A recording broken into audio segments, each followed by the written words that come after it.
Welcome to Aida Arya Channel. So hi guys, assalamualaikum warahmatullahi wabarakatuh. Welcome to my channel Aida Arya Channel.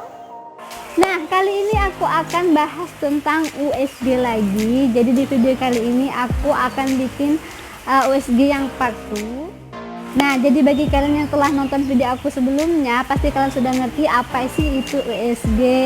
Terus kenapa harus USG dan penting nggak sih USG itu? Semua telah aku jelaskan di video aku sebelumnya. Yang mana judulnya itu pentingnya USG. Nanti aku akan share linknya di pojok atas ini ya. Di video sebelumnya itu aku sudah jelaskan semuanya secara detail, dan aku juga menjelaskan tentang pengalaman pribadi aku dan berapa kali aku USG. Semuanya sudah aku jelaskan gitu ya. Dan di video kali ini aku bikin USG yang part 2, dimana di sini aku akan jelaskan pengalaman pribadi aku, yaitu semasa aku hamil. Terus supaya dari mulai yang USG pertama sampai USG yang terakhir. Kenapa aku bikin video USG yang part 2? Karena aku pengen sharing pengalaman aku supaya juga bisa bermanfaat, atau mungkin juga bisa para bunda jadikan seperti masukan atau ilmu dari pengalaman yang aku alami. Dan di sini aku tidak akan cuma menjelaskan aja, di sini aku akan menyertakan video-video aku saat aku USG. Nanti aku akan sertakan juga videonya. Dan bagi kalian yang pengen tahu seperti apa sih ceritanya, jangan lupa untuk di subscribe dulu videonya, oke? Nah, saat pertama kali aku USG, di situ aku pernah sempat kayak mau pingsan gitu di jalanan, karena saat itu matahari itu sangat cukup panas. Aku tuh kayak dehidrasi gitu, terus pandangan tuh kabur putih semua karena pada saat itu darahku tuh kayak rendah banget gitu. Dan untungnya itu pada saat itu aku sudah sampai di tempat tujuan, yaitu di lokasi aku mau USG itu di. Nah, jadi ceritanya sebelum aku USG itu, di situ aku pernah cek ke bidan, dan katanya kata bidan itu janin yang ada dalam kandunganku itu besar banget, yang padahal usianya tuh baru menginjak 4 bulan. Itu katanya janinnya tuh udah seperti kayak usia 6 bulan gitu cekingkangnya gitu. Jadi aku panik nih, ya udah akhirnya aku tuh memutuskan untuk USG pada saat memasuki trimester kedua, yaitu pada saat usia kandunganku 4 bulan. Nah, ini adalah buku USG aku yang pertama kali. Ini adalah bukunya. Jadi di sini juga ada gambarnya. Nah, ini dia. Jadi kayak gini, gambarnya kayak gitu guys. Nah, jadi inilah video USG pertama aku. Ini dia.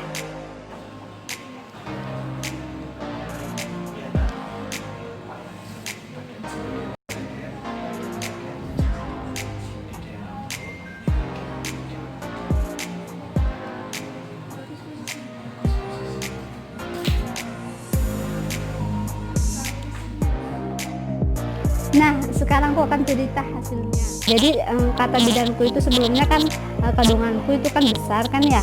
Usia kandungannya tuh kayaknya udah berat badannya tuh besar sekali.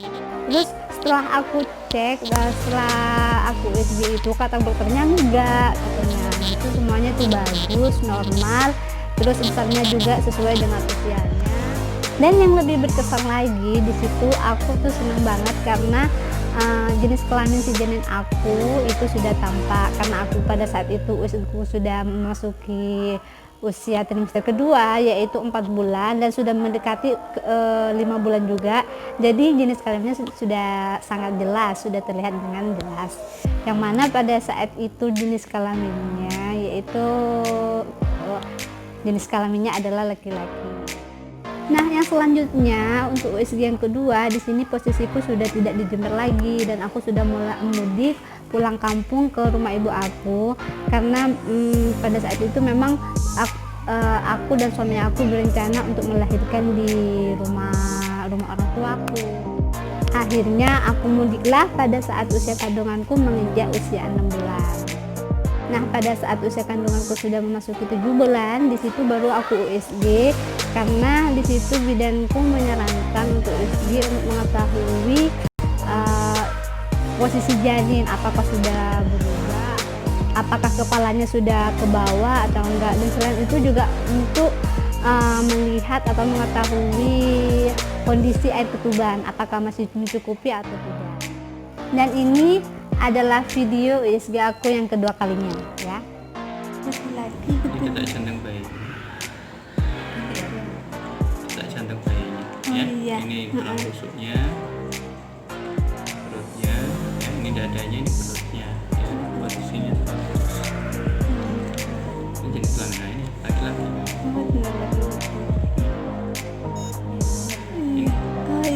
Ini burungnya, ini kulitnya ya. Ini telurnya satu dua. Nah, laki ya.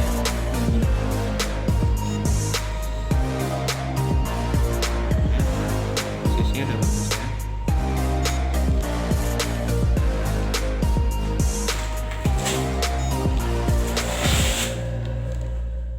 Setelah usia kandunganku sudah memasuki 7 bulan, disitulah aku USG.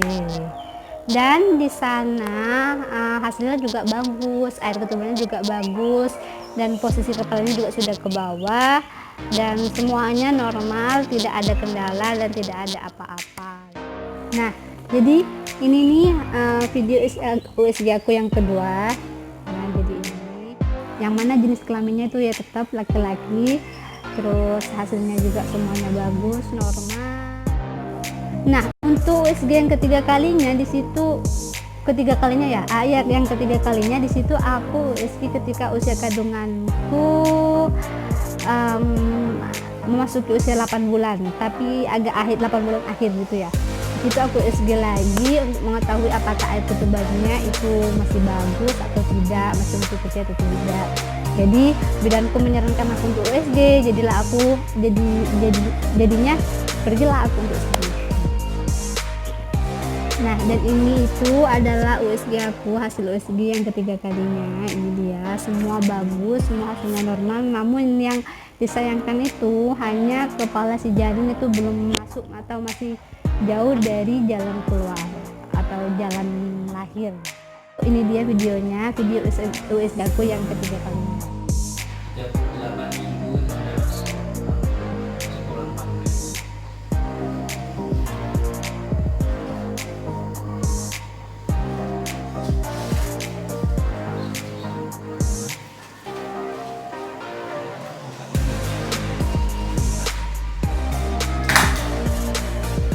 Itu USG hasilnya juga air ketubannya juga masih bagus. Terus semua bayinya juga letaknya posisinya juga bagus, pelasentannya juga letaknya bagus, semua bagus. Namun pada saat itu karena aku tuh postur tubuhku kecil, tingginya juga di bawah 145, akhirnya di situ aku disaranin untuk operasi. Akhirnya di situ aku kayak tegang gitu, takut kenapa harus operasi gitu, padahal aku tuh pengen banget aku lahir tuh lahirannya normal. Dan pada saat itu memang bidanku juga menyarankan aku tuh untuk operasi karena melihat keadaanku yang kecil, badanku yang kecil, karena yang dikhawatirkan itu panggul aku tuh kecil, sakit. Akhirnya takutnya bayinya nggak bisa keluar, mangkek. Akhirnya resiko untuk bayi dan resiko juga untuk orang tua. Akhirnya aku disarankan untuk operasi. Dan kata dokternya itu pada saat itu aku disuruh untuk merencanakan kalau misalkan mau operasi tanggal berapa itu harus ditentukan semua. Tapi di situ dokter tidak mengharuskan untuk operasi gitu. Jadi istilahnya masih bisa normal, tapi semua itu tergantung pada aku dan suami aku gitu. Keputusannya itu ada di tangan aku dan suami aku. Di situ aku masih bersikeras untuk lahir normal, jadi aku memilih untuk menunggu aja. Pada saat itu kan pada saat itu juga kan belum ada tanda-tanda ya, tanda-tanda mau lahiran seperti kayak flek atau sakit-sakit itu, nyeri-nyeri itu belum ada sama sekali. Jadi di situ aku memutuskan untuk menunggu. Nah, akhirnya setelah lama menunggu, terus kemudian ternyata hasil prediksi dari bidan itu, yang mana pada saat itu aku diprediksi lahirnya di tengah bulan, ternyata meleset ke akhir bulan. Nah, akhirnya di situ aku pergilah USG lagi. Namun pada saat itu di situ aku USG dan juga sudah memutuskan untuk operasi sesar. Jadi mau gimana lah ya, yang penting kan yang penting itu adalah lahir dengan selamat, si janin lahir dengan normal, sehat. Ya, walaupun itu normal atau sesar, yang terpenting bagi aku tuh adalah si janin lahir dengan selamat. Nah guys, jadi seperti itulah ceritanya. Semoga kalian semua suka, terutama kalian para bunda yang sedang hamil. Semoga video ini bermanfaat buat kalian. Jangan lupa untuk di like, comment, dan subscribe videonya. Dan thanks for watching and see you on my next video. Bye.